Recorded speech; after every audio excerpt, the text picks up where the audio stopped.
Welcome, everybody, to GuildGab, episode 103. This is covering the Icebrood Saga. This is a show all about Guild Wars 2. Yesterday, 2 days ago, Friday, there was a big announcement, and ArenaNet took the stage at PAX West and talked about the next chapter of the Living World Season 5, the Icebrood Saga, and we're going to talk all about everything that they announced in that presentation. And I'm joined by my wonderful co-hosts, RPG Alex, MMO Inks, and CorvusPlays, sans camera, but he is here. I'm here. He's here. Don't you know? So we got all four of us. Super cool. Thank you guys for being here. Thank you guys in the audience on Twitch for being here, and everybody watching on YouTube. So we got information about what is coming in Guild Wars 2. We're going north. Jormag. To Vabi. Icebrood. North to Vabi. That's... No, wait. We're done with Vabi. We're done. We're going out of the desert.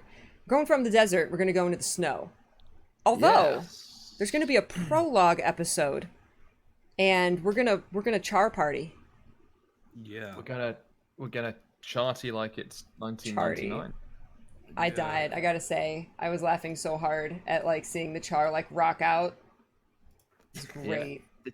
The char do seem like they'd be into like their industrial metals, so like tons of like Rammstein and stuff. Yeah, totally.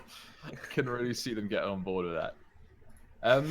But yeah, I mean, it's kind of interesting because I think the last time we had like a prologue or a prelude was Flame and Frost, and I think it sounds like they've learned from that, doing like the precursors to the actual event in the episode, and it sounds like rather than just a few quick events, they're actually going to give us a little bit of a story, like a little bit of a lead in. Because what they did in season 4, I think, was because we had a little bit of a party in the first episode of season 4, where they're like, "Yay, Balthazar's dead," and then suddenly, boom, Krakatorik, and there wasn't really that kind of gentle lead in. But it's nice that we're getting a little bit of content just to kind of ease us in, and I guess because it sounds like the main focus is probably going to be Jormag. I was excited that they said that it's going to be a very dark story. That they're going, he mentioned multiple times, he's like, Lovecraftian, really dark, and I was like, yes. And the prologue was actually like, he's like, we needed time to party, right? Like, because we took down Krakatorik, Oreen ascended, everything's happy, so we need like a little bit of a time to celebrate. And that's kind of more what the prologue is supposed to be, and introduce where we're going next. And then he said like episode 1 and 2 are going to get like dark. I was like, yeah. I'm looking forward to that. I've seen a lot of people complaining because it's like, oh, it's like not even going to be a full episode or something. It's like, well, that's why it's a prologue. Don't think of it as a small episode or something. Just think of it as them seriously upgrading how they would do like a side story or something. Yeah, you know, I mean, a current event that's like, you know. If anything, it sounds a little bit like it could go along the lines of Traherne's epilogue. That which is really good. It was actually, yeah. Now I think about it. Yeah, that was, and Angie got a free ascended weapon at the end. Yeah. Yeah, so I'm very easily bribable with free ascended weapons. Is it going to be short though? Well, we don't know. I mean, they didn't really give enough detail to really say that the prologue would be super short or anything like that. And I would assume it's going to be shorter than a normal episode. I guess by definition, prologues aren't intended to be particularly long, and they're kind of like a preface to a... Well, kind of like the...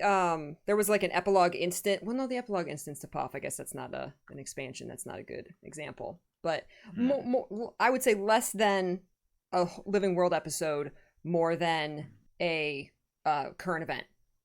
Which the current events aren't really that much. Do you remember that kind of closure we got about Air? Like a while back after Heart of Thorns, it was like her funeral and stuff. Oh yeah, we went round to her homestead, didn't we? Yeah, so I think like, I mean, I don't know. There was like a funeral instance, a bit longer than just an instance, but yeah, something like along those lines. Yeah. But yeah, so I mean, September the 17th, we're gonna get some content, which I was saying before we went live. That seems quite soon. Yeah. But Quite soon But after the again- announcement, but it's been 3 months Mm. since the last episode, so I think it's on par. We're right on schedule to start the new. Yeah. Yeah, absolutely. I'm looking forward to it. Did they confirm that we're gonna get a new zone or a new area or anything with this prologue? We are going to the Grothmar, was it Grothmar Valley they're calling this one? It's not the War Downs, It's 'cause Grothmore that's something. Yeah. yeah, I think they actually changed the name of it. Grothmar. something or other. I forget. So it's got to be It- pretty sizable then. But or they're at least going to have some stuff expand. do. We're going to start in a small section of the map, and then they're going to expand it like they did with Dry Top. They did See, I confirm like that. I like that I too. did like I that. thought it was cool. The thing is, I think how it worked. I mean, why it worked with Dry Top and Silver Waste as well was they were on that kind of 2 week. I think it was 2 weeks between kind of when the zone got expanded. Do you think they're going to be able to keep that kind of cadence like No. 2 weeks? No, like, no, it's no, gonna no, no, be, no. It's going to Absolutely be not. longer. No, So it's not going to be 2 weeks. I think that's going to be the challenge.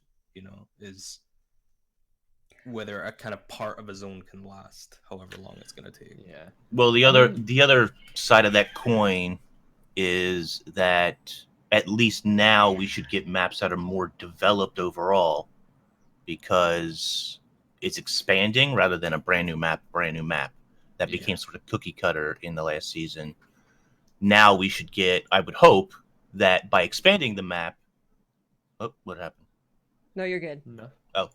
I would hope that by expanding the map, that means that more detail will go into the metas and the bosses and so on and so forth. Yeah. And I think this also speaks to Strike Forces, which we'll get to soon, I guess, where they said that the bosses would sort of change as well from episode to episode. Yeah. Yeah. They would upgrade or whatever. Not just the fight, but the look of the boss as well, and so on and so forth. Yeah, I mean, strike it's, missions. That was, to be honest with you, one of the things I was most excited for was basically its introduction to raids, like what we saw in Winter's Day. It's a 10-man. I'm assuming instanced. I would have thought so. Yeah. Yeah, they didn't say the Didn't word they instance, but I would mention- assume. They did mention something about the open world though, but I can't I think- remember whether it would was be it- set they there said- or whether it's just easy to kind of queue in. With I think people. it sounds like it'd be easy to queue in the open world, that you can just kind of go to an entry point. Right. I guess like you could with Dragon Bash or even the Frosty thing, and just kind of like dive in a bit. Because was it Freezy the Snowman? Oh, 'cause- right, Yeah. yeah. Yeah, Right. because with the Dragon Bash festival, you could literally just walk through a portal and there you were. And I think that could be a good way to do it, to just to kind of make it a little bit more accessible for everybody. Because my kind of not concern exactly, but something to take into consideration is that they have tried this before and it didn't really work that well. That they revamped the Swampland Fractal to act as to act as like the introduction to raids, and that the Bloomhunger fight was supposed to be kind of that mechanic centric boss fight that would kind of pave the way for people to get into raids. And I don't really think they achieved what they set out to do with that. But CMs are really more of that step into raids and not the basic fractals. Even at Fractal 90, whatever. And the other aspect of that is there is a gate on fractals in that you have to work up your Agni resistance. So if you're a new player, or if you're newer to the game itself, then it's a small gate, but it's still there. Yeah, that's true. Mhm. What's interesting to me is a lot of people, a lot of raiders or people in the raid scene in that part of the community have said for a long time that there needs to be a step between like dungeons / fractals to raids, because 2 CMs just doesn't really do it. They're not really doing CMs anymore for whatever reason. So strike missions really interest me in that way. And and I expect them to be on the level difficulty that sort of Freezy was. Fairly easy, an easy 5-man pickup, or in this case, up to 10 people pickup for a quick raid group. And it might work like you said, Alex. Excuse me. It might work like you said, the Hobrecht Festival, where you just enter the portal and it puts you in with 10 people, or it puts you in with X number of people, and the boss scales accordingly. That's probably how it's going to work, I would think. But I think the difficulty will be Freezy level, which was not, in my opinion, for me, not too difficult, but still interesting enough to not make you feel bored. Yeah.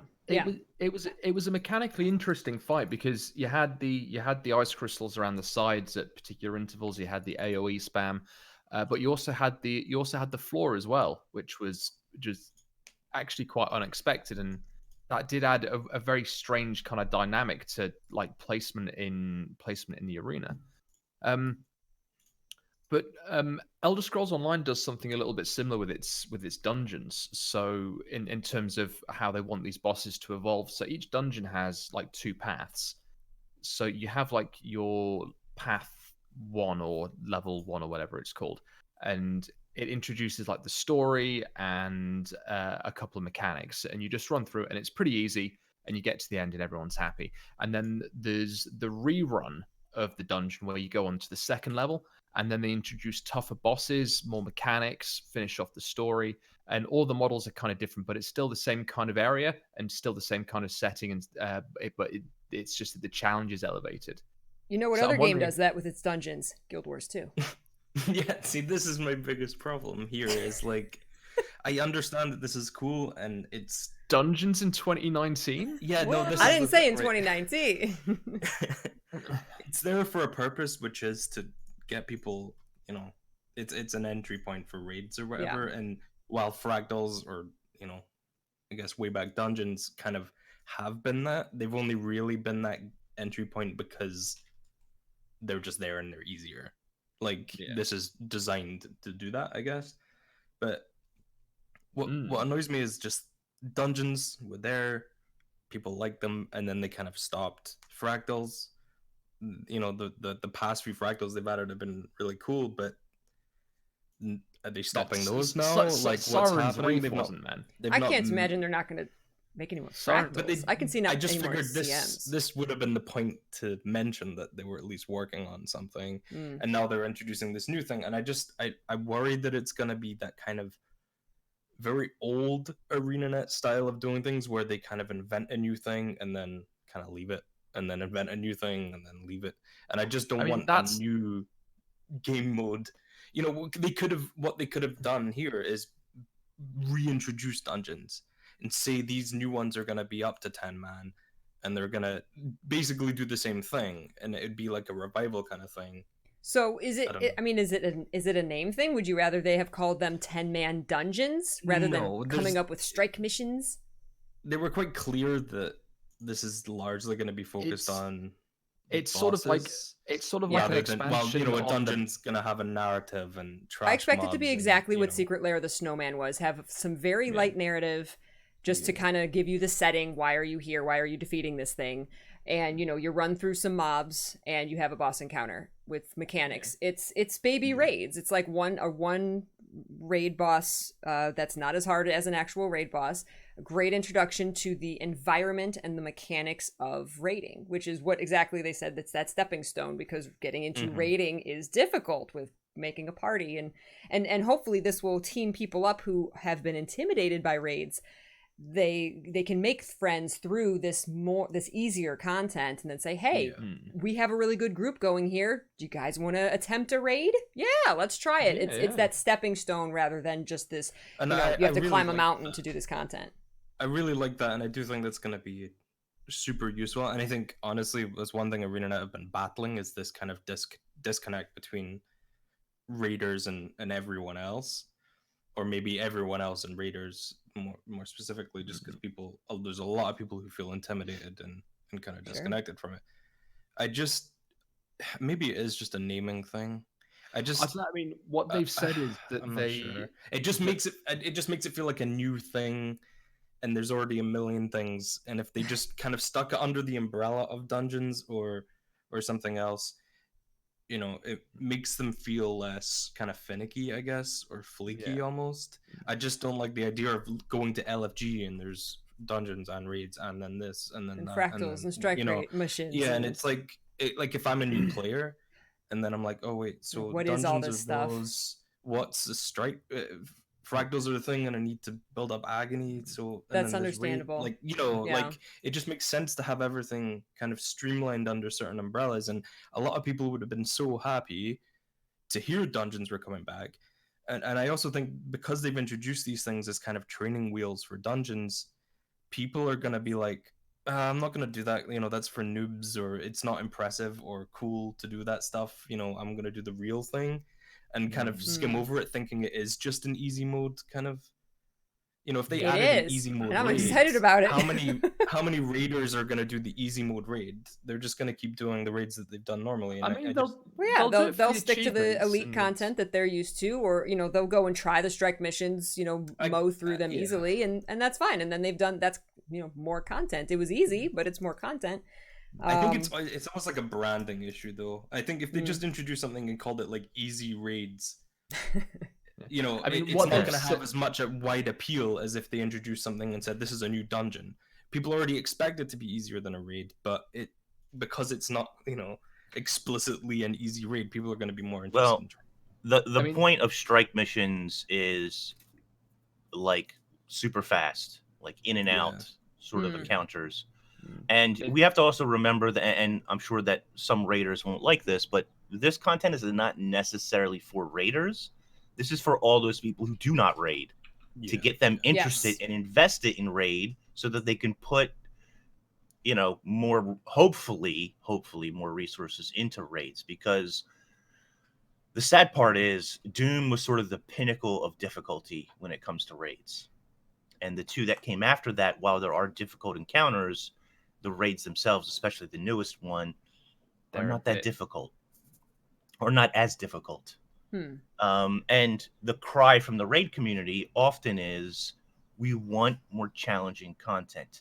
The base bosses don't have to be more challenging necessarily, but the CMs really need work. And we've not seen that. I've been saying this for years about Guild Wars 2, that if you want proper serious challenge, you're playing the wrong game. It's we know what we I agree. We know there's what we always going to be that top tier elite community who's going to mow through even CMs in the raids. That's just, there's always going to be, especially we're 7 raid wings in now. They know what they're doing. They know how to, you know, go through this content. Like I can promise you, if I was still raiding, like we probably wouldn't have the current raid defeated yet, you know, because, and we're not ultimate elite players. I want to know the percentage of players who are saying this, you know. It's kind of like Wing 7, with Wing 7, it's fairly prevalent. So you haven't played Wing 7, so I can't speak for that one. It's interesting. It's an interesting raid wing, but the difficulty is a little bit skewed. But I think with the strike missions, they were looking at the existing bounty system that they have in the game. You know, the thing where you kill a couple of bandits in Queensdale, you go and see the bloke in Divinity's Reach. And he goes, all right, go on, off you pop and kill. Go and kill this kind of guy. And it's kind of in typical kind of Guild Wars 2 fashion. It's like that dynamic grouping thing where you go off and kill them. But and you wait for people to turn up. But it's nice to see that they're actually trying to focus that a little bit more with the strike missions. Yeah. What I find interesting too, like the bounty boards, I think in Path of Fire were criminally underused, I think, or they just didn't have rewards attached to them. I remember hearing about that, and it was one of my like favorite features going into Path of Fire. I was so excited for the bounty boards, but it just it didn't live up to what I was hoping for, so maybe this time. But I think we can all agree that strike missions were a pretty cool part of it, and the fact that the first one is going to be Drakkar. No. Yeah, Drakkar's a world boss. He's a world in episode was he a 1. world boss? Yeah. Ah, The strike raid mission boss is that ice thing with like it's got like a hammer, like its arm is like this club, and he's like and the strike, they said that the strike mission, those are the bosses that are actually going to evolve with every episode. The mechanics of the boss are actually going to change. So it gives you a reason when the new episode comes out to go back and do the old strike missions. I thought that was really, really cool. That skeleton Drakkar, deer boy as well. Do you remember? Yeah, boy. They showed up the Bone Stripper, was he what called? was that about? Is he an open world guy who follows you? Yeah, that's what I That's thought. what I thought. That's what they said. They said something like it's this boss in this thing in the open world that's going to, like you said, you always have to be looking over your shoulder, like he's just gonna pop up, and like so you always have to be like wary that he's gonna show up. Here, I've got the transcript. That's the impression that I got from what they said. Yeah. They're talking about the strike missions, and they're saying with the prologue, we're actually introducing the first one is this Icebrood construct. And it's then literally just appeared on this guy is gonna evolve from the prologue to episode 1. Mm-hmm. And then then they talk about this guy saying it's gonna set traps, it's gonna ambush you, through its voice to trick you, gonna be a force of nature in this map, so you're gonna be looking over your shoulder to see where this thing is. Yeah, that sounds super interesting. Yeah, like he can just pop up out of the snow somewhere, and just like it's not like you see the event circle on the map and you just avoid it if you don't want to go. Like no, he'll just pop up on top of you. That's like what it sounds like to me, which sounds like super cool, because it's like it's this random element. I don't know if that's how it's going to work exactly, but I think that would reminds me of the skeleton in the labyrinth, right? With the chainsaw. Oh yeah. Like you don't really want to see him pop up. Yeah. No. If you're alone, he's gonna slaughter you. And even if you're in a group and you kill him, the fight just takes forever, right? Yeah. Hopefully, it's more like the evil tree thing in Witcher 3, and less like Lashens. the Lashens, and so cool. Yeah, they like, especially when you're like level 3 and they just start popping out of the ground. I'm just like, oh man. Now Drakkar, he'll be coming episode 2. They said. 2, okay. Yeah. He'll be a world boss. Yeah. And that has me pretty excited. I hope they go all out big with this guy, triple trouble level of figuring out what to do. Yeah, I want it to be, because it's such a legendary thing as well. You know, all the way from Guild Wars 1, people have been speculating or wondering. A lot of people thought he was Jormag back in the day. Well, yeah. Frozen under the lake and stuff. So we'll see. Hopefully, it's not just going to be like a legendary wyvern fight or something. Yeah. I hope it's more Claw of Jormag than legendary, or even something like something along the lines of the wyvern. What's the one on the tower with the gliding? Is that the patriarch or the matriarch? Because there's the one. There's the one on the platform, and then there's the one on. No, because there's two in Verdant Brink. There's the one like right. I know it's like the bottom right or whatever. Yeah. Chat saying that's the patriarch. Yeah. Right, yeah. If it's something like the patriarch, I think that would be really, really cool. Because that's a really interesting fight. I know people kind of do it by rote, but in terms of like the way that fight's designed, and how like you use the gliding masteries and then like the phasing and everything, it's a superbly well designed fight. It's really, really good. They just need to do it justice, because this is something that dates back, 10 years. Yeah. So it's a big deal. Yeah. Just a quick final comment on the strike thing, if we're going to move on. They did say that from a design standpoint, strike missions are going to allow them to take creatures and bosses that we use in the story campaign, where people just play once and then it's over, and then they can tweak it and modify that and then put it into strike missions, so people can fight that boss over and over and get good rewards for it. So we might see some, depending on how it's done, whether it is an open world entry point or whether it's kind of just a thing you can queue for, I don't know, but we could see some bosses from ages back. That would be super cool. Like the big watch night things, back Marionette. Let's not get everyone's hopes up. No. You can't say the M word on a Guild Wars 2 podcast. They could balance it for 10 people pretty easily, and they could, to be honest. They could, yeah. That Have Oh, hopes, mate. not Mate, expectations, I guys. would love that. Yeah. it's- So what did we think of like the trailer? Like The with story. Okay, so yeah, it's going to be the Norn trailer for and the Char story. centric, which is perfect. And I think that's one of the reasons that they chose to go north and deal with the Icebrood is because it's the perfect location to travel to focus on the Char and the Norn, which so far are definitely the most neglected races in their backstory and their history in the series so far. So I think it's perfect that they decided to focus on the two of them. Yeah, I think as well it'll be interesting to see what they do like with for me for the map design as well, because the Norn and Char areas both kind of suffered from relatively little Samey. variance Yeah, very in samey. their kind of core campaign maps. But I was thinking about this, and you know how the Skyrim map is, and when someone says say, "Oh, it's going to be north," and you're like, "Oh, it's just going to be cold then." But it's like Skyrim has like the cold rocks. It has like the deep blue ice glaciers. It's got the snow. It's got the tundra.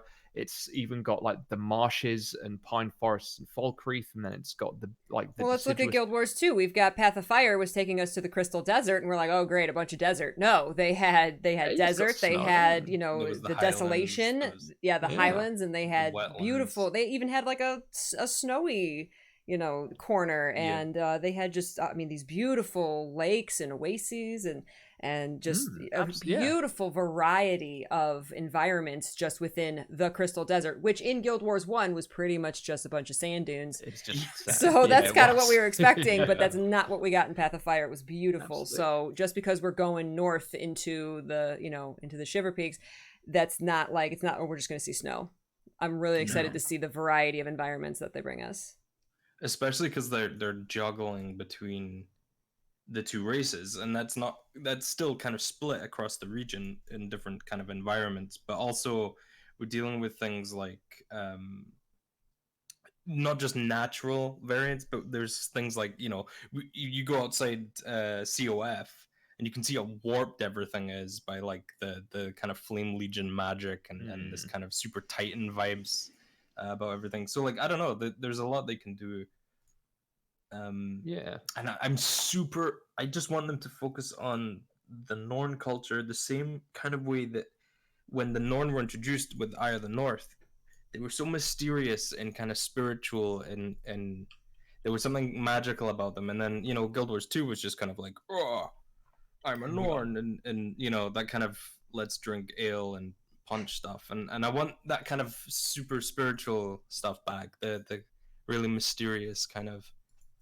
Yeah. Well, you are. Hopefully, They said get that some it's going to That's focus what we're on getting the old spirits that were left behind up north, and they're going to address that and tell you what happened to these spirits. What they did when they stayed behind, and the first mastery is invoking the power of the Raven. So it's actually going to be really heavy. They've told us flat out on the Norn spirits. Yeah. Great. I'm looking forward to that. I really am. So I hope they and, deliver on that, Corvus.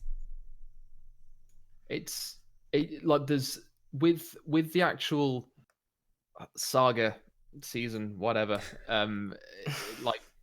that is nothing more than a marketing thing. I'm gonna be cynical very, very quickly. Well, they're rebranding. It's Yeah. It's a rebrand. Yeah. more like rebranding. It's not even called Am I season right? 1 anymore. It's called Scarlet's War, like in game, Yeah. in the story Yeah, panel. but it just seems a little bit of a different way they're doing their episodic content. It's everyone's going to call it season 5, because Sure. that's what it is. Sure.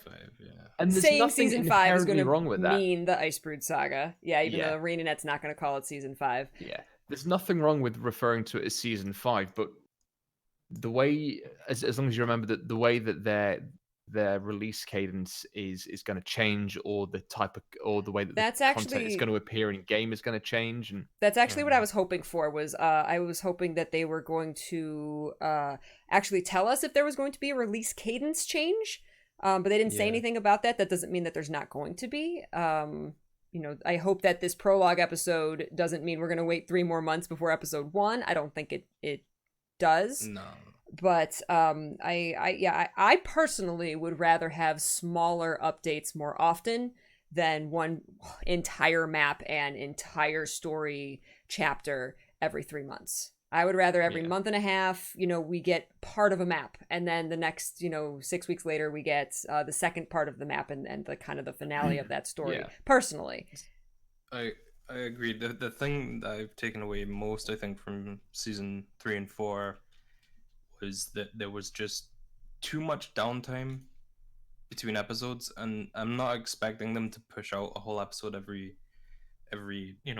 couple weeks, but thinking back to when they were doing those like kind of 2-week updates, even if it was just a tiny thing, like think about the Lion's Arch thing, like that second update, obviously, the whole cutscene at the end and stuff, but it was essentially, just an event they added that kind of sort of changed up, from the whole escape from Lion's Arch and then the battle for Lion's Arch. It was essentially just a change of an event, but that still felt like a substantial thing because it wasn't too long between them, and it really sold that living world. I don't know about you guys, but like the past 2 years of living world, or however long, hasn't felt like a living world at all. It's been like playing an episode and then waiting 3 months. Not much. Because And so even if it's just little breadcrumbs, every few weeks, I'm fine with that. Something to log in for. That's all I want, is to be able to log in regularly and have something new, even if it's tiny. I think that's what they're trying to aim for, and to be honest, that's kind of what they have to aim for. Like ArenaNet they've got to be aware that the problem with the living world is that the people log in, they do the story, and then a bunch of them log out, and then some of them stay around to do the story achievements. Luckily, at the moment, Dragonfall is a very profitable map to farm, so there's a lot of people hanging around in the map. But when people, do you want to go back to fixing signposts? Give me that volunteer title, Obi. Give me that was F. premium Dear content. God. 2 weeks, please. Yeah. Skuldrock, for you lamenting season 1 content that you missed, that's what you were missing. Fix 75 signposts. Oh man.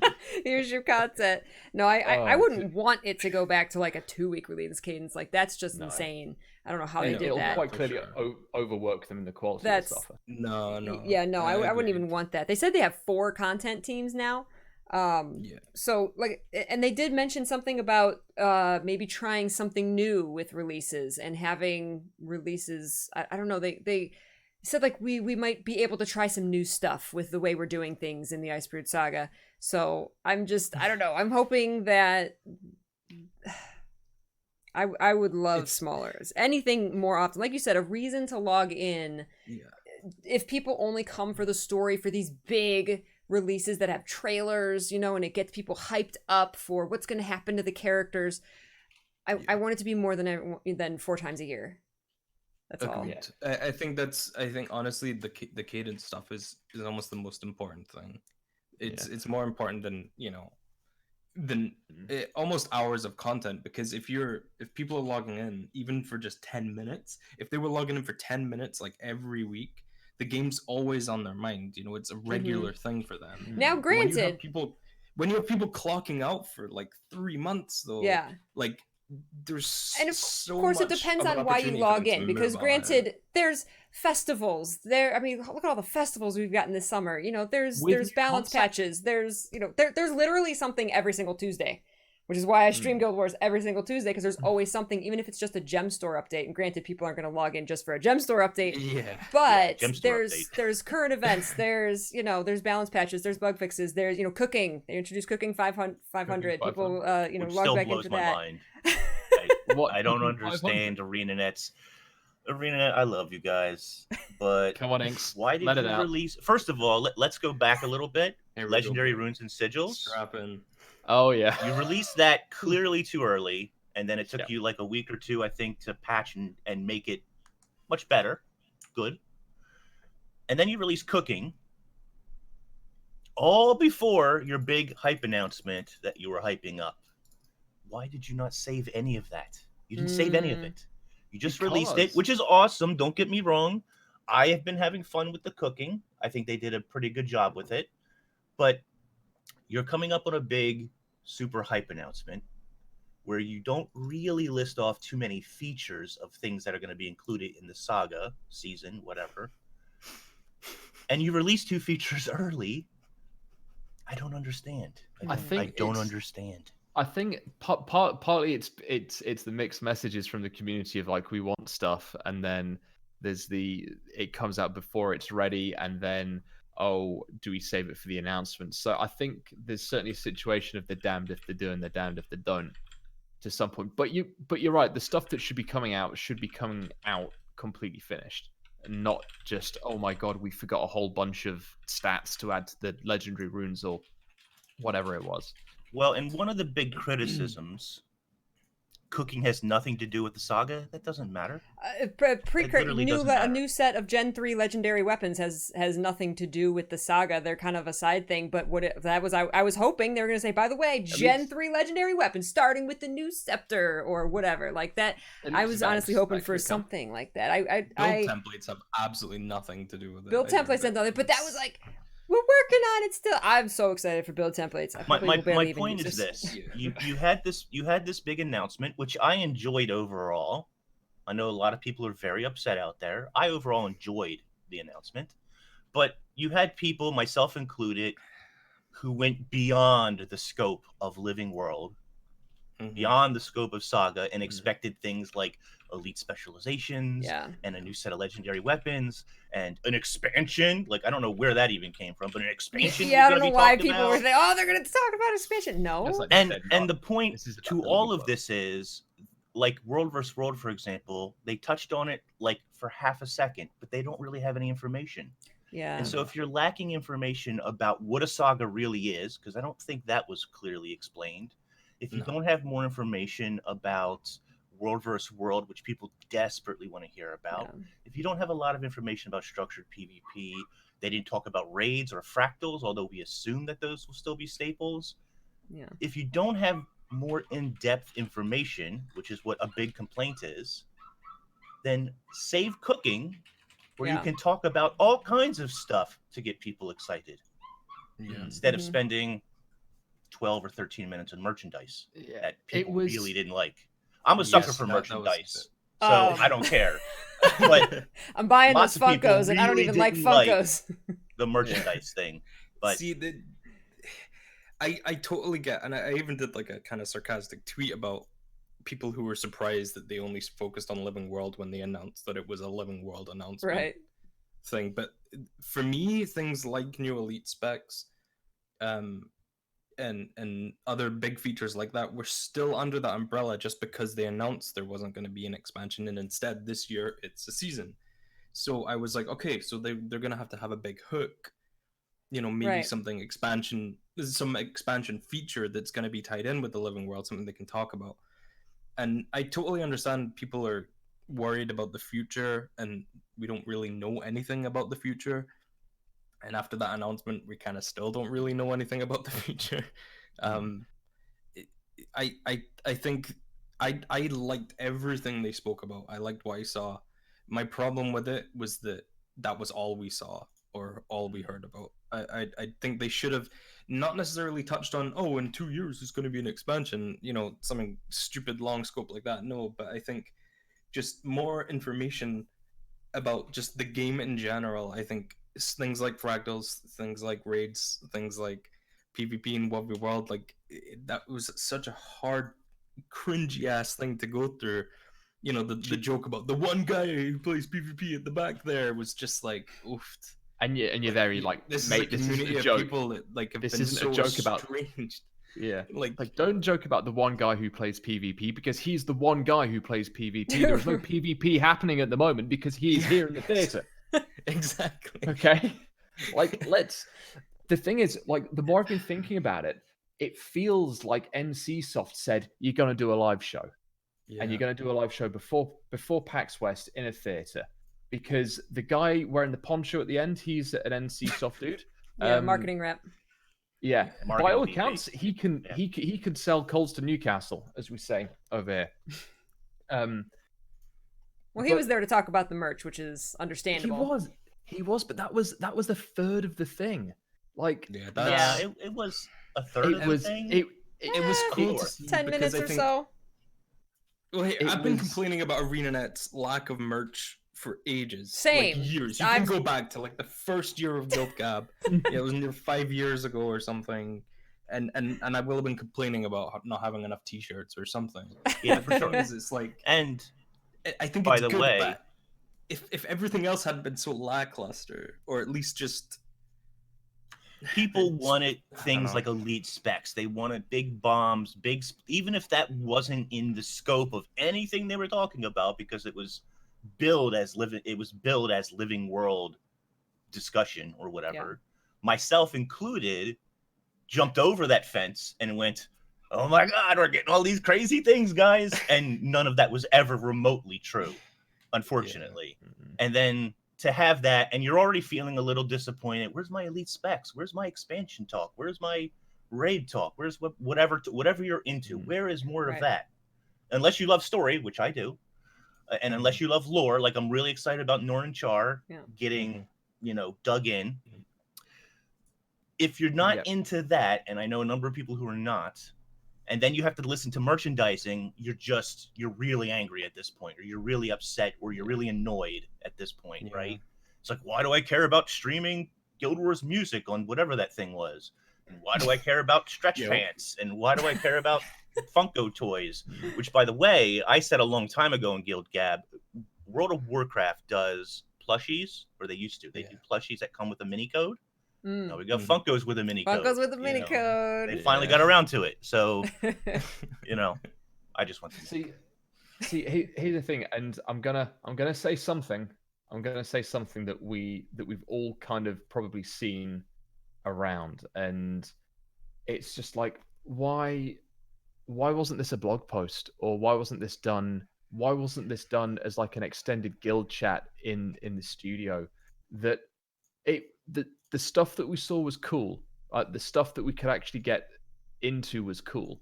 Like there's the story, there's the new artwork, there's the lore, there's the masteries. But I'll tell you why.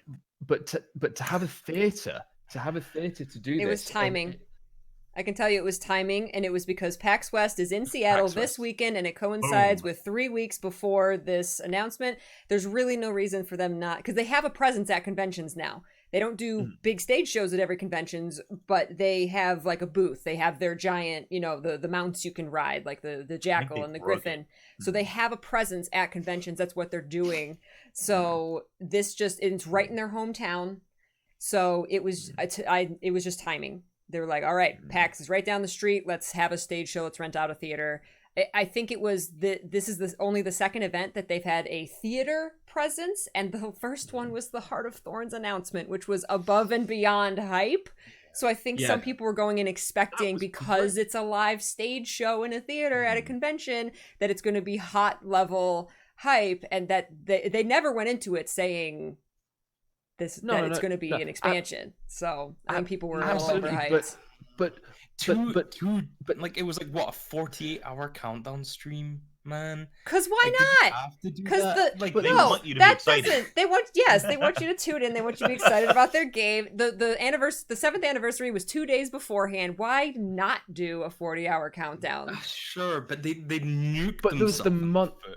Like, but there was the months worth of announcements as well. More hype would have been generated. The problem is exactly like Peachy said. This is PAX weekend. They opened a free event to just get people in there. It doesn't cost you anything. We're giving out goodie bags. Come see what's for Guild Wars 2 next.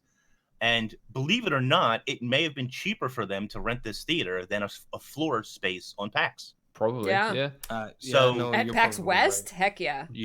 Yeah. So, which is the big one, right? That's PAX Prime. Yeah. So it was probably cheaper overall. And marketing recently, and I know that everybody complains about Guild Wars 2 marketing, but this is a marketing move. They wanted to get people in there. They want to get the people who are going to PAX West, come on in and have seats, be comfortable. Check out what we got going on. But the thing is, someone saw that presentation and went, yeah, It's perfect. Let's do that. They're gonna love it. I To be mean- honest, it was good. Like I said, I just wish there'd been more. But I don't want to just crap on ArenaNet. No, I don't. But here's the thing. I love this game, right? I was sat here at this desk a couple of nights ago, thinking about what would happen if I quit Guild Wars 2, and I started welling up because I have look. It's I don't, you know, No, it's every now and precious. again I I have love an it. emotion. One time I love your I thought I had emotions. an emotion, but it turned out to be gas. But this time I actually felt something, right? And I was sat here just going, look, you know, getting quite emotional about the fact that this game that I love, I was losing something about it, and you know, thinking about what would happen if I stopped playing, and how that would affect me, and whether or not I just go, ooh, that kind of fritter around it and just kind of watch from the sidelines as whatever happens. And the reason that I feel that way isn't because I think the devs are doing a crap job, because they're not. Like, No. stuff that they put into the game, like, it's good. It's good. It's better than good. I like I love Wing 6 and 7 raids because it's around my level of content. I like the additions to the living world. I like the design of the new maps. The only thing that irks me slightly about them is the fact that you have a new currency for each map, but I'll take it.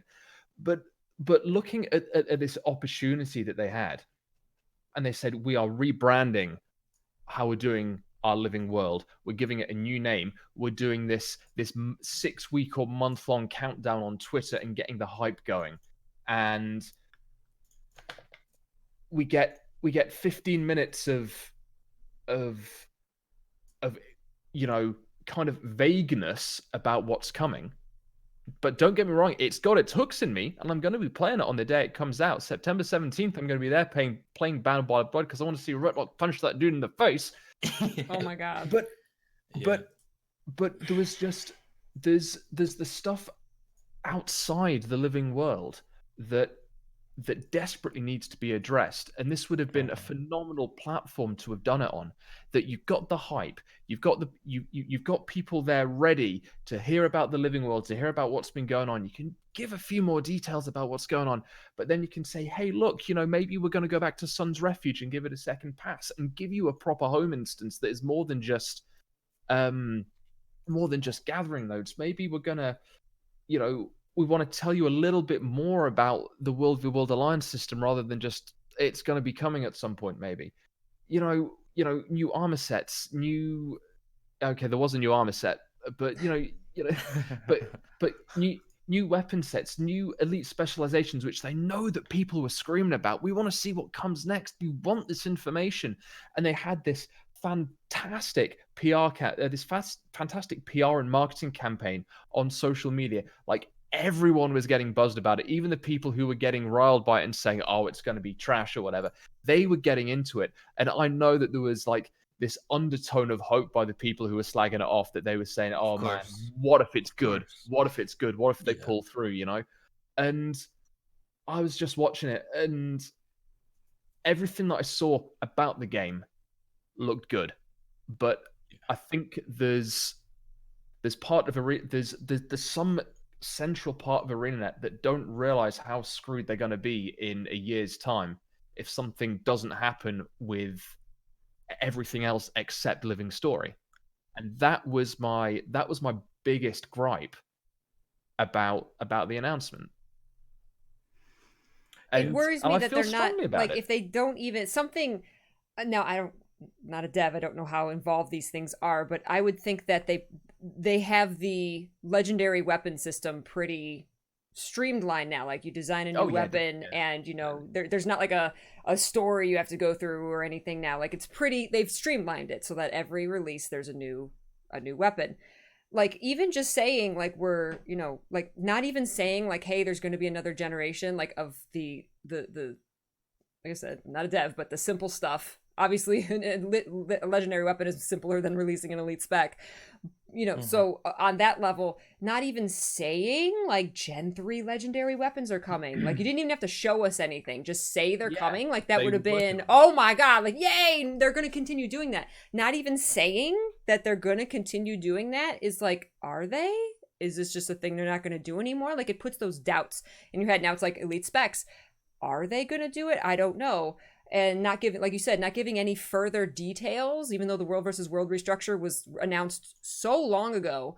It's like they said, yeah, we're still working on it. It's like, well, is there an update? Like, just a little more information. You don't have to reveal everything. You can say it's still in development. I was very happy that they talked about the build templates. Because it's like, okay, they said that's coming soon or in the near future. I'm like, okay, this is a very active thing they're working on.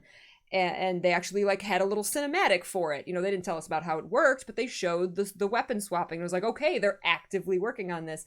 And simply just saying world restructuring still coming, I feel like it wasn't enough. Like, give us just that tiny little tidbit of new information, or like a single screenshot. You could say still in development, beta footage. Which they did for Drakar's model. Yeah, see, that was cool. They're like, this not a final design, but here's something, and everybody got excited about it. So just that little tidbit to get that spark, I don't know if they're working on elite specs, but even if they're very far in the future, maybe say, and if they would have just said the words, elite specs are coming eventually. It's on the table. Yeah. Think about how people freaked out when they said build templates are on the table. Like, I freaked out. Just saying new elite specs are on the table, people would have lost their minds. We're like, cool. You didn't have to show us anything, but that would have kept our interest. Yeah. And I don't want to sound too negative or anything. Like, there's a lot of anger, I think, in the community right now. And, there's the people that say that, oh, they're just angry because they love the game and whatever. But it's like, chill out, don't be angry, it's stupid. I was just like really worried, like for basically the same reasons you listed, Alex. I think, like, while I personally haven't felt super disconnected from the game, I think just because I've kind of grown with it to the point of, if there is downtime, I just kind of see it as downtime and I can jump back in, and I still have that connection with it and everything. But I worry about them screwing up or losing players, and I mean, there's just been a lot of like drama and negativity in the community the past few months, and I just felt like they couldn't afford to have a failure at this thing. Yeah. And then, having my own disappointments with it was like, well, if I'm disappointed, then all of these other people who have been kind of, punching the game for the past couple months, like, how are they going to react? Is everyone just going to leave? Is this game going to actually die now? Like, and it was a mix of like worry and, I think fear, and I just, and yeah, just disappointment, because I wanted to see more stuff. I trust them and everything. I want them to be aware of everything, because like, if I was in control of this, I don't think I would have let this. I wouldn't have let this go ahead, at least like this. I would have tried to kind of fill out with other things. Yeah. Someone said in chat as well, like, Mike Z looked really uncomfortable on stage. Like, he was tripping over his words, and I don't know if I think someone said not a public speaker. Right? Yeah. Fair enough. But like I said, he looked terrified, the poor bloke. And like, Mike Z is such a sound dude. He knows. Oh my God. Like, he just knows. Like, what he doesn't know about Guild Wars 2 isn't worth knowing. Like, he lives and breathes that game. And he's the nicest person. He is like the guy, and like, Mike Z's on stage and he's talking about this stuff that he's in charge of and that's coming. I'm just like, yeah, Mike, come on, give me some more, buddy. Give me some more. Come on. Wow me, dazzle me, Mike. Yeah, notice me, senpai. And yeah, it's. I mean, I don't think it's to at some point. I don't really think it's anger. It's just disappointment. And that's, I'm not angry. I'm just disappointed. And it's I wasn't. I was just meaning, like, there's so much of the community that is angry. Especially there's always going to be. You can't please everyone. It's literally impossible to please everyone. Oh, It was just my conflict avoidance kicking in. I think I just really didn't want to see it blow up in their faces. You want to see them and- succeed. You want to see Yeah. them wow us, and you want to see everybody hyped. I wanted like the Heart of Thorns thing understandable. because that was because Yeah. the Heart of Thorns was like bam, elite special. Well, first of all, it was like bang, expansion. And like, what's an expansion? Bang, we've got masteries, we've got flight in game, we've got elite specializations, we've got Gen 2 legendary weapons, sort of. We've got, we've got Ray. To be fair, they got there. They got there They in did. the end. They They did. did Yeah. deliver. And by and large, they all look really, really good. So They I just wanted they keep something saying like that we're delivering expansion level content in Living World. So But they're we not. want to see expansion level content. Now, I think the production value of the story instances in especially the end of the last season was really, I was like, I feel like I'm playing the finale of an expansion. yeah, But definitely. everything else that goes with an expansion, elite specs, everything that you just said, that, I mean, yes, we get new masteries and we're getting, but like is this Raven mastery? Is this like jumping mushrooms? Or, I want to see something, deliver something that's as revolutionary, as gliding, as mounts. I don't know where you can go from here, but ArenaNet has the talent to come up with something that can wow us as Yeah. much as those did in the game. So are these Norn spirit masteries, are these going to wow us, or are they going to be another, like, I use it in this map and not really anywhere else? Like, I hope not. I hope it's something that affects the world. sure. Like Mhm. so something like if it takes the lines of like the special action key in particular places, or Yeah. how sometimes your a specific class will interact with a particular point of interest or something like that. Something that goes a little bit further than just, oh, you can eat this special cheese using this ability in this map. I don't know. I'm not a Yeah, developer. It's I the can't G- comment I, really. thank God. No, I think like Cheese. I don't think it's ever gonna be as something as big as Glide. It can't be, just because of the nature of it being in an episode that some people aren't gonna have on their account, and Yeah. without paying the gems for the season or anything. It unless it's something that, like, the majority of your player base are definitely gonna have access to, like an expansion. They wouldn't put something that's gonna be game changing. It's just Unless gonna it's something be, that's going to So- entice you to buy the expansion, like mounts. Right. yeah. Here's what I'm curious about. How do they make money? Besides the gem store, which, yes, does support them and maintain them to a certain extent, Yeah. where like they're gonna do all this saga stuff. Mm-hmm. You don't Yeah. pay for it, so If I The money guess comes from the if they soundtracks weren't now making money streaming from on Living Tidal. World and the gem store and what they've been doing, they wouldn't have done another Living World season. If the expansions are where the money came from, they would have done another expansion. So Yeah, something's probably. working. maybe. Yeah. Something's I think working. I think they learned, well, merchandising for sure. Yeah. And the That's merchandising obviously coming out too. a new focus. B, gem store is obviously a thing, but I think they've learned that because they're doing the cash shop thing and that's sort of their main hustle, the most important thing is having people logging in so Yeah. they can see what's in the gem store, so they can see these things. And don't forget, just playing the game, walking around and seeing another player, that's Yep. sort of like an ad if they have an outfit on or anything like that. So, and they said themselves, this gives them the whole saga thing gives them more leeway to how they deliver content and what content is. Yeah. So they're gonna I think it's without a doubt you can say that the updates are going to be more regular and smaller probably, but definitely more regular.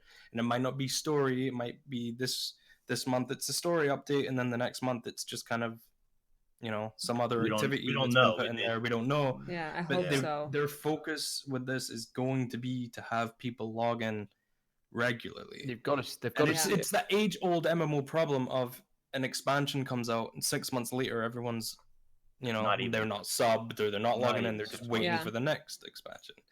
And so this Maybe way, that's why they're doing the Living World maintaining episodes, it. because those do come out more 100%. often than an expansion. Yeah, you're right. Which and they do make money from the gem store, and obviously they make bank from the Black Lion chests because they keep putting really, really cool stuff in the Black Lion chests. So, Yeah. and some of the We'll see how gliders and the long that back pieces lasts. and the outfits coming out lately, holy crap. Like, I think they're up in I their know, game right? on those. I don't know if it's because they're all, like, a lot of them are very up my alley, but, like, in just the, like, the mount skins, in the mount skins, or in pack, like, I think they're really up in their game. No, Yeah. definitely, yeah.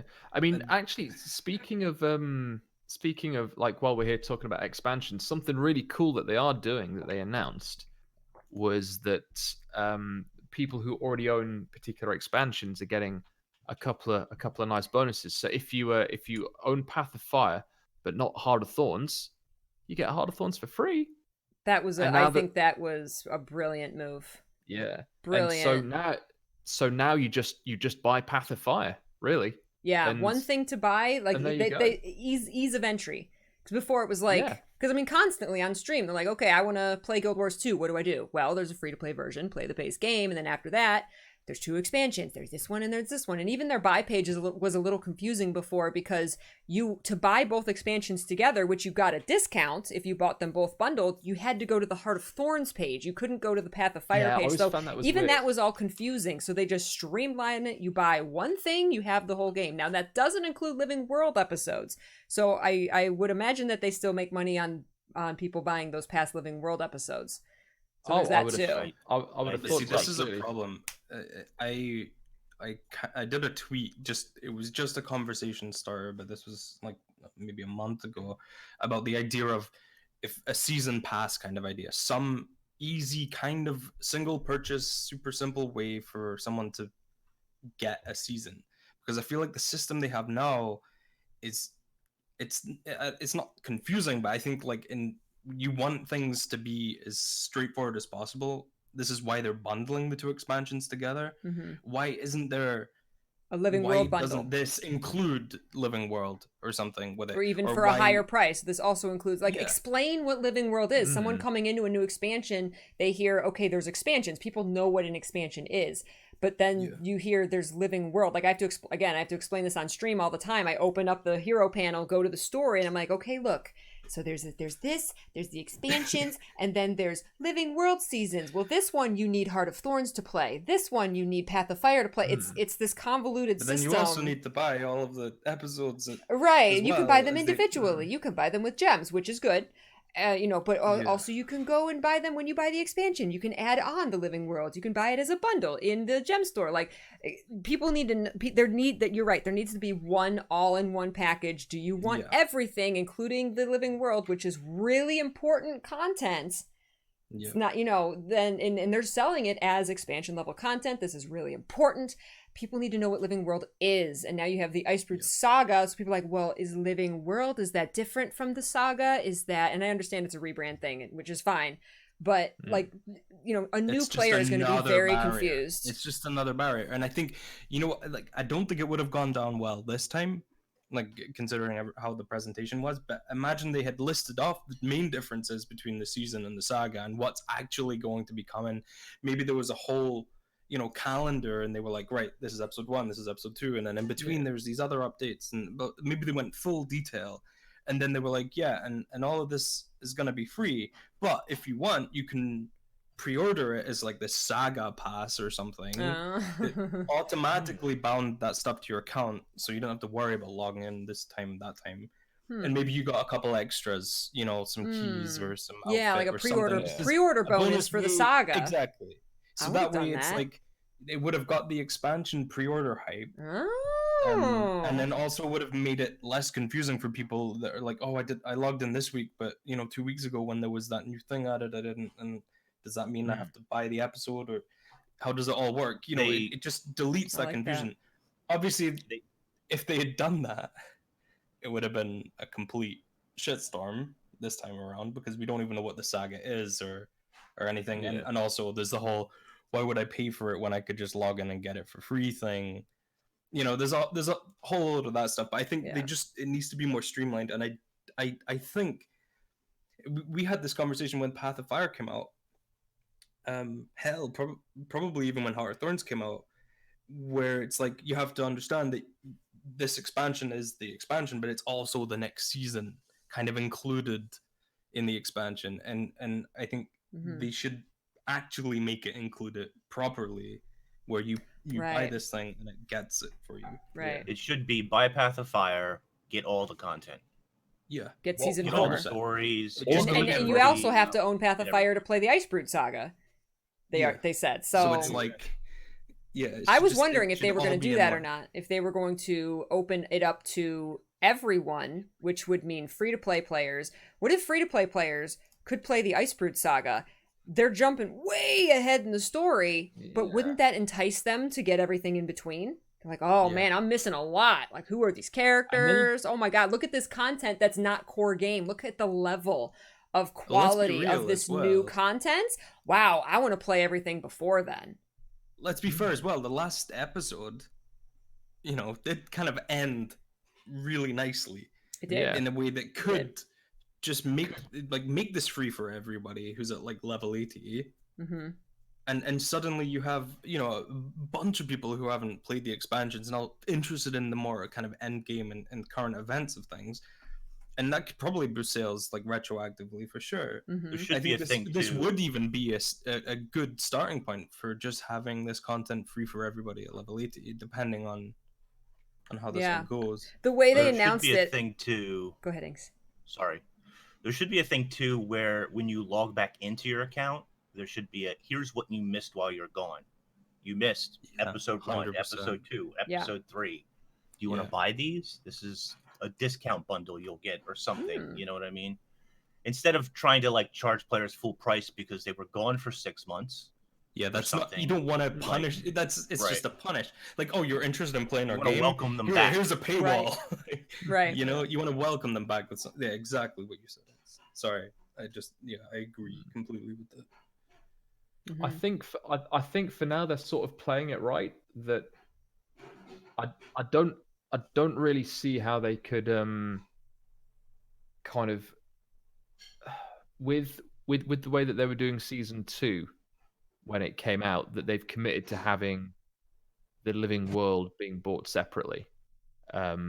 So I think if they are going to include it with like an expansion, they will have to hike the price up a bit, because again, you know what the people can be like. They'll be like, oh my god, especially if people have paid separately for that content as well. That it's still available. I mean, I've never seen the page in the gem store because I've logged in, and got it free every time. But it's what is it? About 200 gems is it per episode? 2 or 3, 4, or something like. I don't know. I've never had to buy one, so I But this- don't know. As far as I know, it's 200. 200, 200 an episode. Okay. Yeah. Someone says, at this point, should season 2 be added to free to play player? No, absolutely not, because people paid for it in the gem store, and that would be a massive slap in the face. It should come with Hearthorns or Path of Fire, whatever. Yeah. However it works, though. But 'Cause I almost think season 2 is mandatory for Hearthorns. it All the is Living imagine- World seasons are mandatory Yeah. for Yeah. understanding what's going on in the expansions. But for I think sure. there's just too much there. Mm. It's such a weird. I mean, they've not backed themselves into the corner, into a corner, but it's a very fine line they have to tread. Yeah. And Well, they could do the same thing. I'm sorry to interrupt. Going back just to 30 seconds. They didn't have to give the people, since they made Heart of Thorns bundled in with Path of Fire. They gave us a Heart of Thorns Veterans package. They gave us a glider. They gave us like a title. It was just like some little stuff to say, hey, thanks for already owning Heart of Thorns. First of all, they didn't have to do that, but that was super cool of them to give that little gift. So if they did something like put, the season 2 for free, well, then everybody who paid for it gets a little season 2 veteran package. That's all they would have to do. And then all I someone who can bought see it is yesterday, sloppy bacon. sometimes they're cool about, hey, if you message them, you can maybe get a refund if you bought it for like gems. I don't think the fact that people bought it years ago is really a factor. Because those No. people who bought it years ago also missed out on getting it for free like we all did. I suppose, yeah. I don't think it's a fact. I think it's too old to be a factor. I suppose. Yeah. Yeah. Maybe I'm just out of touch of it. But the glider's kind of weird. All I see when I'm using it, it's just like like a big clump of floppy bacon on my back. It's the Mordrum glider. The big floppy it does. Mordrum. It's kind of bacon-y. Maybe You need to maybe turn I the just need settings to up. readjust the color palette. I said something else on stream this morning, which I'm not going to repeat because we're So I have a PG-13. very niche problem with the free stuff. I already own all the free stuff that they're giving us, except for the glider. Wow, of course, 'cause you that's bought all of that. fine. Wow. Yeah, I must say apparently those bought all that. skins. We're unlocked I was it. kind of disappointed So, with the skins. I know they're Can I free, just have a but, like, wardrobe unlocker? Can you Yeah, just I would give me a rather that. wardrobe unlocker? What about a nice little wardrobe? Like unlock? 99% of people won't have that problem, but you know, I don't. I trade it for a Unless you can wardrobe. blame RNG or something. Yeah. I don't have all of those, but I don't know which one I'll choose. I don't know which one I'll choose. One of the face masks. Probably. I got the yeah, one I'll that looks like probably a scar. I think that's one a lot of people said that they've wanted for Yeah. a long time was the scar one. That's, I got Yeah. like the wreath headgear thing. That's my favorite. I already had from that. someone.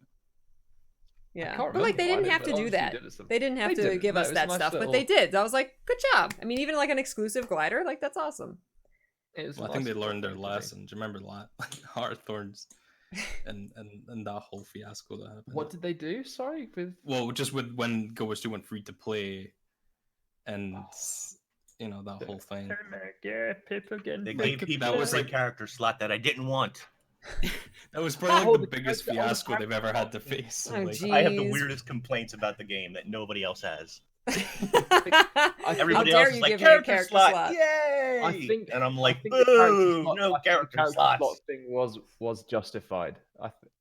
yeah, I no, think I I think if you were given a class, you could at least be like, go on, have a character slot. Go on, try it. I actually Oh, go on. contacted customer support once and said, "Can you take my character I slots remember away?" you saying that. What? And they were like, Why? "Question Like, mark? what? No."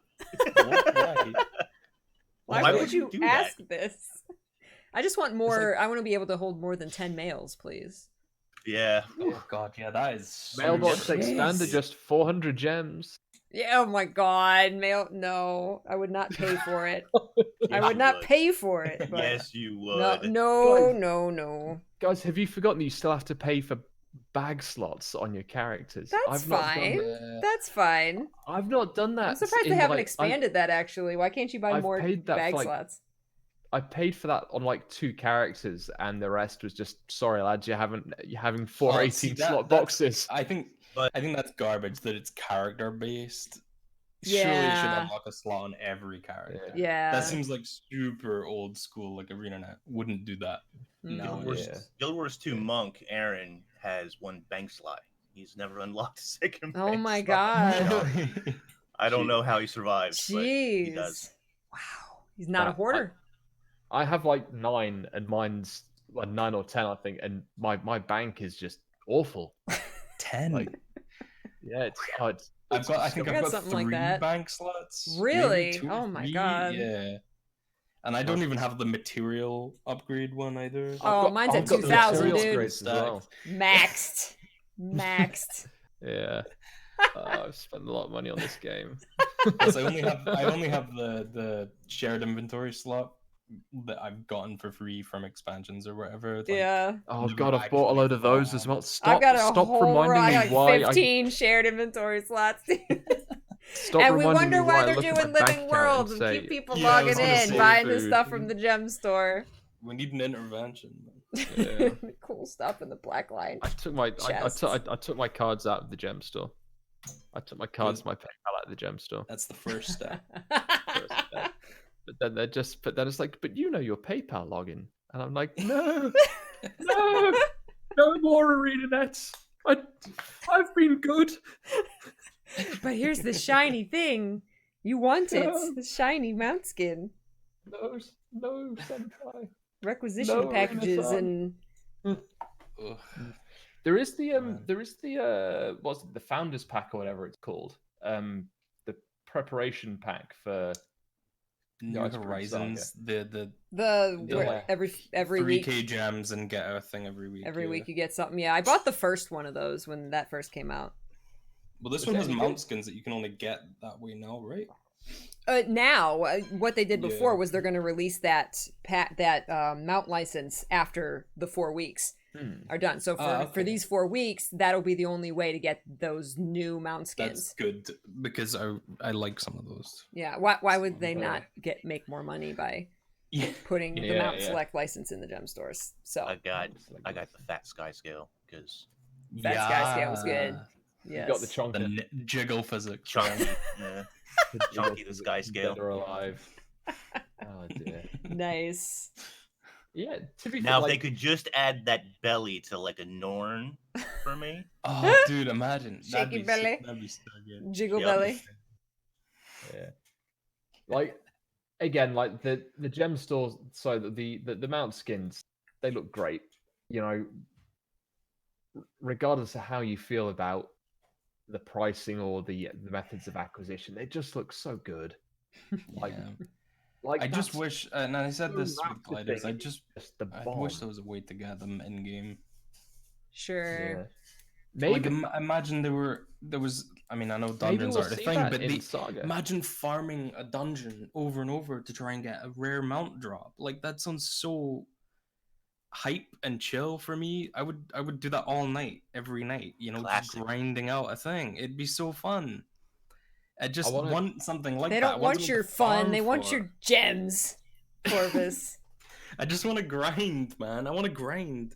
Well- Something that isn't just gold. I got a good Right. idea for you, Gold, Corvus. man. You ready? Got a great idea for you. Here we go. They're gonna yeah. add a mount or Okay. a series of mounts to a dungeon or a fractal or something that you can grind on. When you get Yeah. the drop, you then have to give them 1,200 gems to unlock it. Oh, But jeez.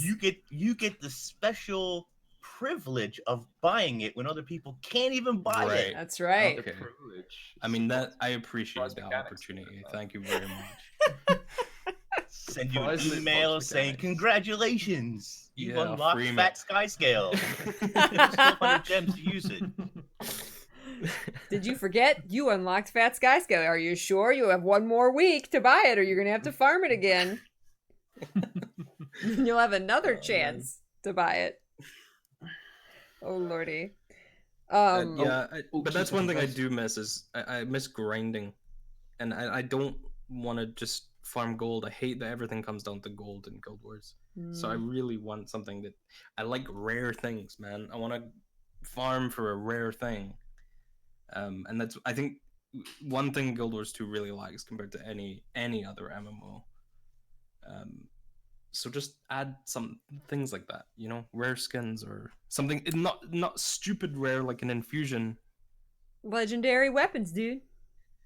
Yeah, but I can't get that as a drop, and that's just gold anyway. Everything's gold. I know. No, But I know agree what with you- I know Corvus. what I you mean, mean. they put so many mounts and stuff in the gem store. They'll still sell tons of mounts.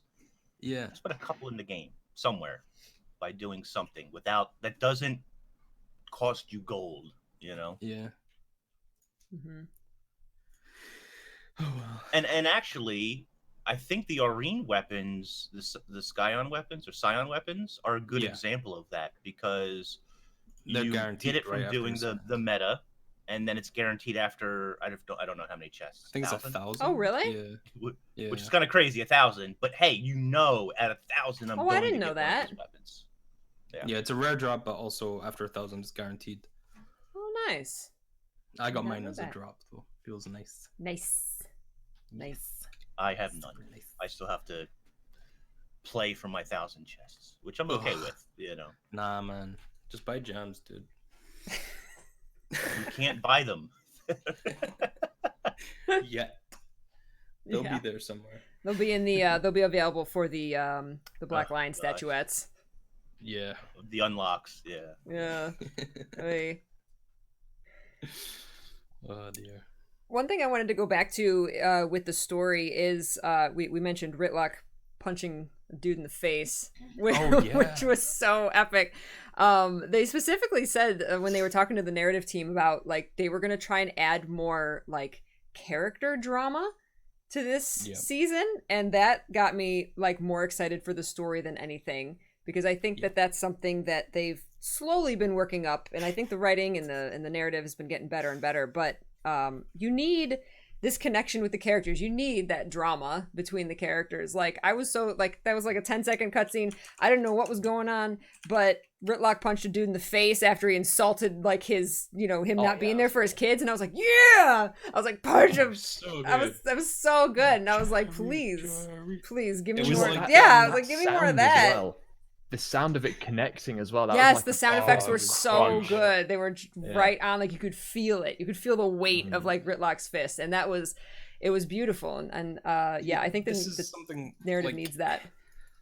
I've said before that the story's kind of been this Disney style good v evil thing, and I think character drama is what's kind of held it in that place. I think having these just proper interactions, and this seems like we're getting a proper villain as well. You know, I've heard a lot of comparisons with what's the guy's name? The Flame Legion dude. I don't know. Lion King as heck though. He's so scarred, right? Yeah. And having this like Bangar. His name's Banger. Banger. Banger. Yeah, Banger, his name is Crush, weird. Bringer. He's a banger. I don't know. Yeah, it looked cool, man. It looked cool. I mean, I like that. I need more interactions like that. Yeah, it's like I care about the characters, but I want to. I don't know. I want to see them suffer a bit. Yeah. I do. I'm sorry. I want to see like we're gonna get dark with this. I was like, well, don't just kill everybody. Like, make it like, you know, yeah, he's insulting Ritlock's cubs, and Ritlock. I mean, give me the drama. Give me the drama. It's interesting. I'm sorry. Maybe it's because I'm old. I thought that they should have added depth to them. Yeah. I thought they should have added some blood when he was just pounding his face in. Oof, but then somebody said that might be against their teen rating or whatever they have. Yeah. I was like, I didn't think. I don't know if it is. So. I don't know. I guess, but like teen. Usually the ratings these days is all about like swear words or curse words or whatever. It's. You don't need that. I don't know. There's blood everywhere. Should have caught him a buka, punched him in the face. Oh.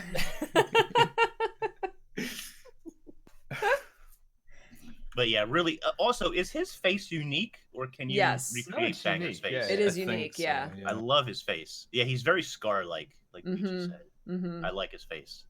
Yeah, there was some Lion King inspiration there for sure. 100%. Which hopefully we get. Like, can we have a hairstyle kit? Can we have like faces? Got the unique horns as well, hadn't he? Oh yeah, can we have new Give hair? me that face. Give me the face. I want some faces.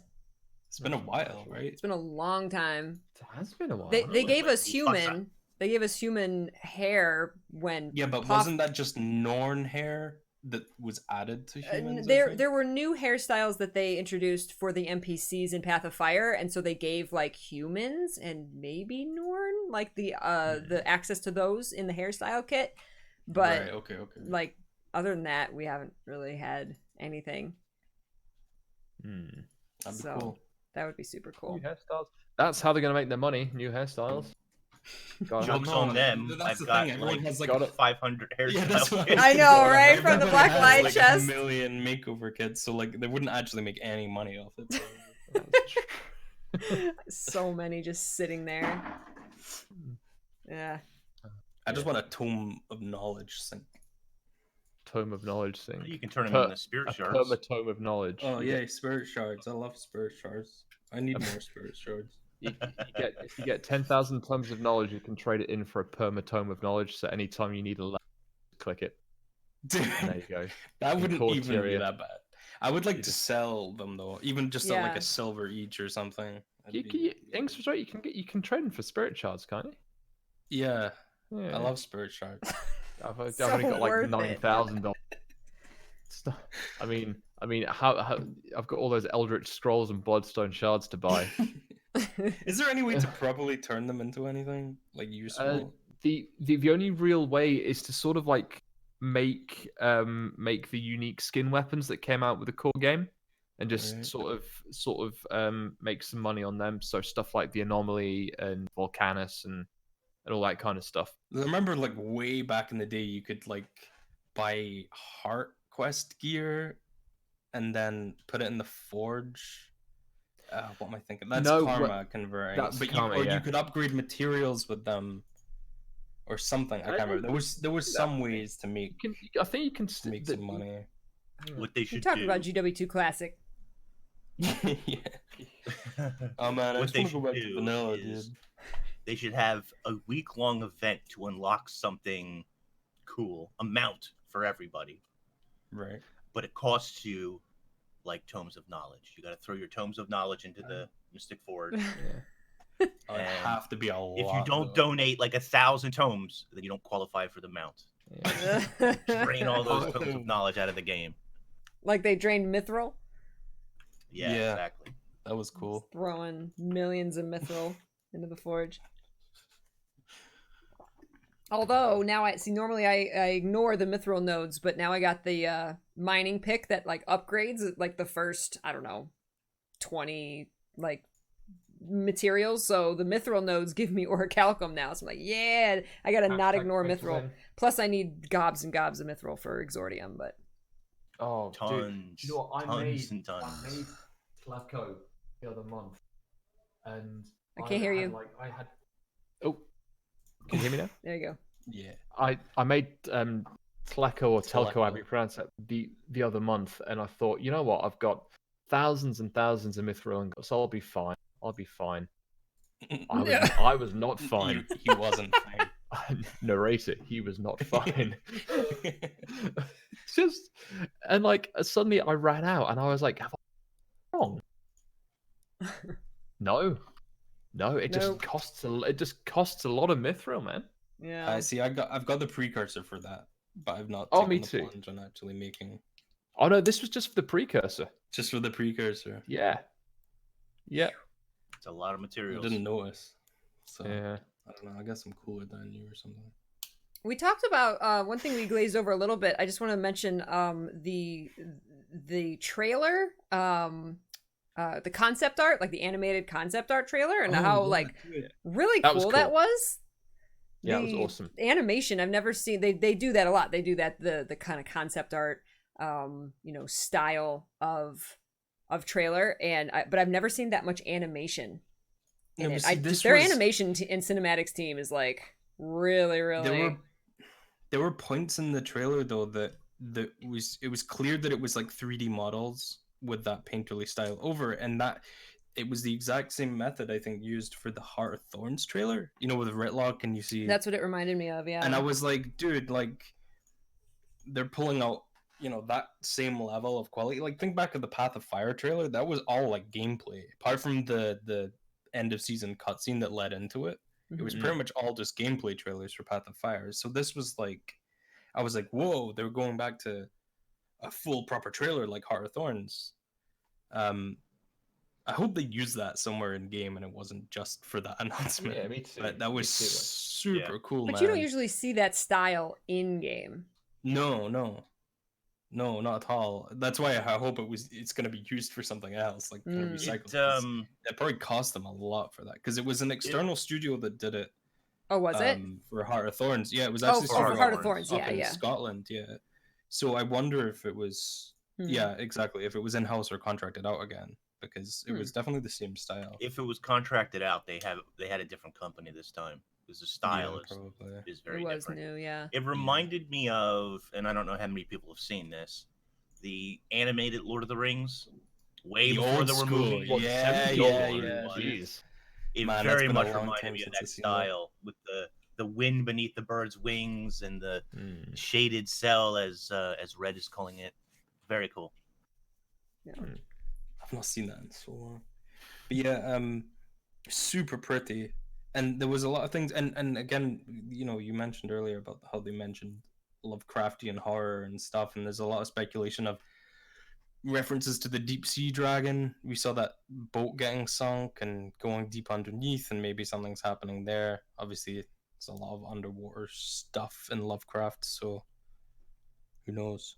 Maybe we'll be dealing with Jormag and deep sea dragon. Steve, what if Steve's actually in the Lake of Janther and like it's actually just been like a crackdown on immigration by the Lions right, Captain's Council that no one's allowed to Canther? Steve's in the Lake of Janther, and it's going to be like a pow, a 1-2 that you didn't see coming. Take that, anti-vaxxers. His head's just gonna come up, and he's gonna start like just eating, and it's gonna be like this black hole. It's like giant whirlpool. Yeah, it's like just sucking man, I anyone want down that. who goes near it. Then they can give us the dolphin mount that lets us swim really fast. Dolphin man. I'm glad that they Yeah, gave centaur Jormag. sleeves. Oh, I forgot about that. We didn't even talk about that. Yeah, I'm glad they gave Yeah. Jormag a voice, because I don't like, as much as the dragons are cool, I like the best villains of this game are Scarlet, Balthazar, Joko, you know, the ones that have a personality and you can actually Yeah, like, you absolutely. know, they have a face. And so I hope that they play on that enough that to make Jormag an interesting villain, because while Mordremoth was cool in how he corrupted the Sylvari, and he did have a voice through the Sylvari and through Scarlet, like what's Jormag's connection? Like, is Jormag just gonna talk to all of us magically? Like, what's that? How does that work? And how is Jormag and the Icebrood going to be a compelling enemy besides there's just this faceless army? Well, Jormag is a grill. The voice actor's a woman, and Grill. there's a lot of speculation on whether Jormag could be a woman dragon. Tom Abernathy said that the dragons are non-binary. That's what I figured. Lady dragon. Yeah. Right, yeah. But Okay, I love the sense. voice. The voice actress is... Voice was so good. Ooh, Yeah, I love it. voice Yeah, I was love amazing. Jormag's voice. It's all soothing and kind of eerie. And Because then it's beckoning, which is interesting. And then the aggressive effects kick in, and it's like, ooh, but if you so don't good. join me, they put a lot of like, when filters onto the voice. When ArenaNet do marketing and trailers right, they do it so well. They really do. Yeah. Like the artwork, the voice acting, the anticipation is like when it's on the money, it is just fucking hell. Excuse me. It is though. It's like, contrary to a lot of the stuff I said earlier, that I was really annoyed about some stuff. Like, when they get it right, it is so good. Mm-hmm. Like, and that's like Guild Wars 2 in a nutshell. They get it right. It's like the best game in the world. You know? Mm-hmm. It really is. And just come on. I know they can do it. I know they can do it. And I know they are, because they're such a brilliant team of people. They really are. And that they are more than capable of just knocking it out the park, delivering something on par with Heart of Thorns and Path of Fire, and you know, maybe even exceeding that with the 7 years of experience that they've got making this game. Like, there's the talent and the potential there. And I mean, don't get me wrong, you know, the layoffs in February obviously, you know, were a big kind of kick in the what's it's about that. But by all accounts, like, most of those guys were working on stuff that wasn't core Guild Wars 2 anyway. So yeah. Sorry, that sounded very dismissive of some people who've lost their jobs, and that was in no way how that intended to come across. But like I say, like, when they're on it like a car bonnet. And oh, come on, man, just they'll push through. Don't worry. It's all fine. It's all good. And the thing is, if you look at the even just the last season, even just the last 2 episodes of the last season, the quality of these episodes the story content is insane, and it's unreal. And I think this is going to be an amazing season, saga, whatever you want to say, for story content. And I'm sure everything else that, you know, people are wanting will be addressed in time. But yeah, I'm excited. Like I said, I love what I saw. I do wish there was more that I saw, but I'm really looking forward to this season. So yeah, me too. Me too. I'll, you know, in 6 months' time, I want to be like, oh man, I was worried, but I'm an idiot, and you know, I'm Guild Wars through and through. You know, I want to be there. That's we'll that's be there. Where we want to be. We'll be there no matter what they deliver. Half a decade or something crazy now, so we'll be there in another 5 years as well, I'm sure. I just try and remember to have hopes, not expectations. Yeah, absolutely. If you have expectations, only place to go is down. But and hey, if the content is smaller and more regular, we might actually get to do guild gabs more often. That's And I'll right. be able to talk to you guys. That's right. You know? More than once every That's 3 true. months. Yeah, More than exactly. once every 3 months. Yeah. Yeah, we'll see how big the prologue is as far as I doing a think- guild gab for that. I think the key is going to be ArenaNet just needs to pick up the pace. The cadence needs to be better than it has been the last 2 years. Yeah, Agreed. agreed. For sure. I think they know that, and I think that's probably why they're doing this. I hope so. I hope. So, guys, we are going to wrap up the show there. Thank you so much for joining us today. Thank you guys for making the time to be here to talk about Guild Wars 2. Thank you to everybody for watching here on Twitch, as well as everyone watching on YouTube. Thank you so much for watching the show, guys. We appreciate it, and like I said, we'll see with the prologue if there's enough content there for us to talk about. Then, are you Cthulhu?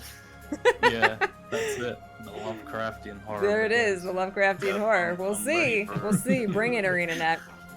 All right, the links are in chat. The links are in the description. If you want to follow all of these guys on their channels for more Guild Wars 2 content, please do. And we will see you guys next time. Enjoy the game, guys. Take care. Bye-bye. Bye. I'm waving. See ya. I believe you.